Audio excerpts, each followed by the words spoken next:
En 1948 fut adoptée la Déclaration universelle des droits de l'homme. Ce texte important distingue entre deux générations de droits.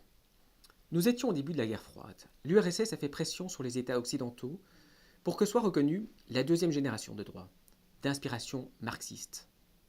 En échange, elle s'engageait à respecter la première génération de droits, d'inspiration libérale. Évidemment, l'URSS n'a jamais respecté cette première génération de droits. Il y a effectivement une différence de nature entre la première et la seconde génération. Nous sommes ici au cœur de la distinction entre les droits de et droits à. On distingue en effet entre d'une part les droits de faire quelque chose, par exemple la liberté d'expression, c'est la première génération, et d'autre part les droits à quelque chose, c'est-à-dire les droits qui impliquent que d'autres fassent quelque chose pour vous, en pratique via la coercition exercée par l'État. Par exemple le droit au logement, le droit au travail, etc. C'est la seconde génération. Les droits de la seconde génération ne sont plus des libertés de faire, mais des droits à des biens qu'il faut produire et financer via des impôts. Toute consécration d'un nouveau droit de seconde génération, a fortiori dans la Constitution, engendre une pression fiscale supplémentaire. Une difficulté de l'œuvre de Burke, c'est son analyse des droits de l'homme. Il n'y a pas de malentendu ici. Burke s'oppose bel et bien aux droits de l'homme au niveau de leurs principes.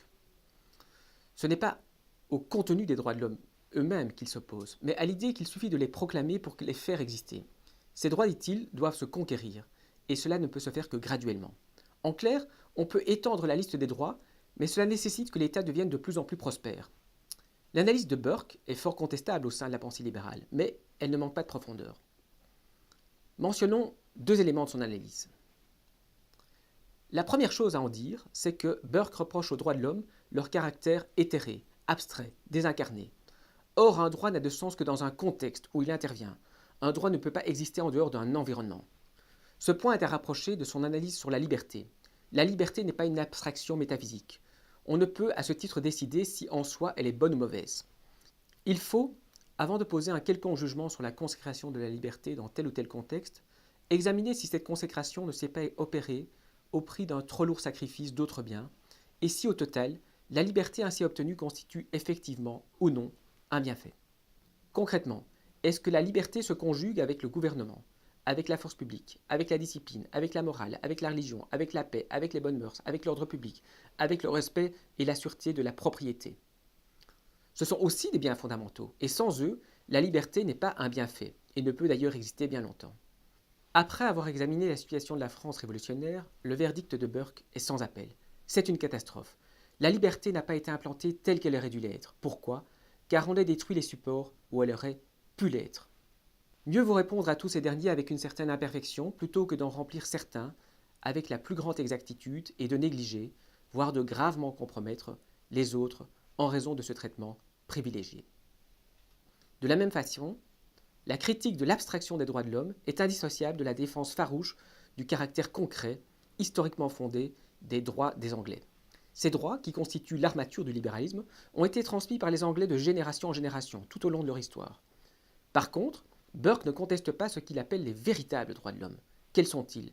Des droits civils, réels, privés. Il suppose pour exister un rapport social préexistant. Les hommes, par exemple, ont droit aux fruits de leur industrie. Ils ont le droit de conserver ce qu'ils ont acquis. Ils ont le droit d'hériter. Ils ont le droit d'aller en justice, etc. La dimension libérale de cette analyse, c'est que l'homme ne dispose pas naturellement et automatiquement d'une créance sur le reste des hommes du seul fait d'être né. Dans cette association, tous les hommes ont des droits égaux, mais non des parts égales. Celui qui n'a placé que 5 shillings dans une société a autant de droits sur cette part que n'en a sur la sienne celui qui en a porté 500 livres. Mais il n'a pas droit à un dividende égal dans le produit du capital total. Le citoyen a droit à ce qu'il a misé, ce qu'il a épargné, ce qu'il a acquis et conservé, ni plus ni moins. Burke défend la richesse et la propriété, et il considère que les grands propriétaires constituent le lest du vaisseau de l'État. On en arrive ici à un second élément de l'analyse de Burke sur le droit de l'homme, son pragmatisme. Ces droits de l'homme existent bel et bien, mais l'important n'est pas de les invoquer, mais de savoir comment mettre en œuvre les choses de manière à obtenir le bien que ces droits réclament. Avoir droit à toute chose, c'est manquer de toute chose. Les contraintes font partie, au même titre que les libertés, des droits de l'homme. Mais ces libertés et ces restrictions varient en fonction des époques, des lieux et des circonstances. Soyons réalistes, dit Burke, le système de droit mis en place dans une société vise, tant bien que mal, à combler l'ensemble de ses besoins. mieux vaut répondre à tous ces derniers avec une certaine imperfection, plutôt que d'en remplir certains avec la plus grande exactitude et de négliger, voire de compromettre, les autres en raison de ce traitement privilégié.